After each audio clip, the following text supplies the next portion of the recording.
Hey guys, welcome back to the channel. For this time, we're going to be talking about one of the most awesome pieces of Star Wars content out there in the expanded universe. That is the Heir to the Empire trilogy by Timothy Zahn. This was the sequel trilogy. Back in the 90s, when the original trilogy had ended, the prequels were on the horizon. This was what we had. This was our sequel trilogy. And truth be told, this was probably what they should have used as the basis to make a sequel trilogy because this trio of novels was so impactful and important for Star Wars. With the introduction of really significant characters that would be staples in Star Wars lore for years to come, Grand Admiral Thrawn or Mara Jade, these books had everything and they understood the core principles of Star Wars in a way that is kind of hard to find these days, to be honest. So, the Heir to the Empire trilogy consists of three novels, Heir to the Empire being the first one, the second chapter in the trilogy being Dark Force Rising, and the finale of the trilogy being The Last Command.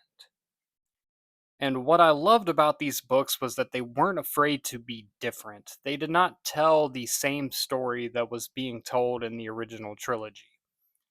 It really took the existing characters, Luke, Han, Leia, it really took them to new heights. It took them to further development in their characters, further story arcs, and really continued the story that was set forward at the end of Return of the Jedi. You really get to see the fallout of what the collapse of the Empire means and how people look to fill that power gap. And that is where we get into Thrawn because Thrawn is one of the best villains in all of Star Wars. And Timothy Zahn understands that character better than anybody. It is his character that he created, and he really gave the heroes a really formidable opponent. This is not a gimmicky, mustache twirling villain of the week type of guy. This is someone that is a legitimate threat to the galaxy, and then the reasoning behind him doing what he's doing is just really, really great character with a lot of depth. And the way that these books tackle subject matter in Star Wars that would later be used and more prevalent in films or TV shows moving forward, these books kind of really set the stage for that. You know, you've got an introduction to things like cloning and Dark Jedi and the military strategy that we would later see come to the forefront in the era of the Clone Wars. You really get to see that here. That was never something that was super big in the original trilogy. Like, yeah, the Empire had fleets and they had the Death Star and Star Destroyers, but you never really got to see them actually making a whole lot of military like moves. There wasn't a lot of strategy, and tactics, and things of that nature. And these books really dive into all of that. And it fits so seamlessly into the Star Wars universe that it's astounding that George Lucas himself didn't sit down and write these. That is how good of a grasp Timothy Zahn had on the Star Wars universe and these characters. With that being said, the novels were accompanied by graphic novels or comic book adaptations that really brought the stories to life. These cover arts and really the art in general of Thrawn and Joris and Mara Jade and all these characters really brought a liveliness to this world. I just remember seeing these images as a kid and being so excited, not just for new Star Wars, but for new Star Wars that looked iconic and looked really interesting. And for a lot of people, this might have been their first introduction into Star Wars. And if so, you were in for a treat.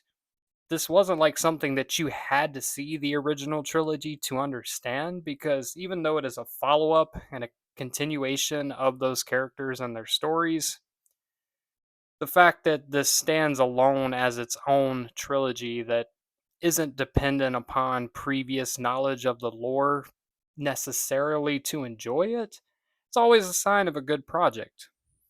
Heir to the Empire is really symbolic of the expanded universe and what the expanded universe means to fans.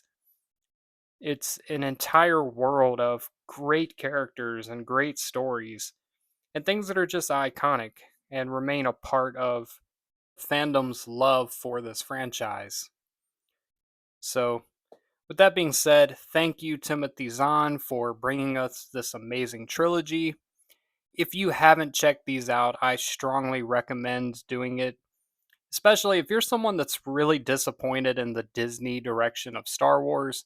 Just remember, there were a ton of great writers and great people that contributed to this massive expanded universe of stories, and I would recommend most of them, honestly, because there were so many people that had a hand in building this franchise. You don't have to limit yourself to just what is considered canon or what you see on TV necessarily. There is great Star Wars to be had out there in these expanded universe projects. And whether they adapt Heir to the Empire with their own characters in their own way, it'll never be the same as what it was. The Thrawn that we have in live action and in Rebels is a very different character than the one that we get in these novels. Just bear that in mind and check out Heir to the Empire if you haven't. Strong recommendation, and it's some really good Star Wars. Well, that's going to be it for this video. Let me know your comments and your thoughts on Heir to the Empire. Hit that subscribe button if you're not subscribed.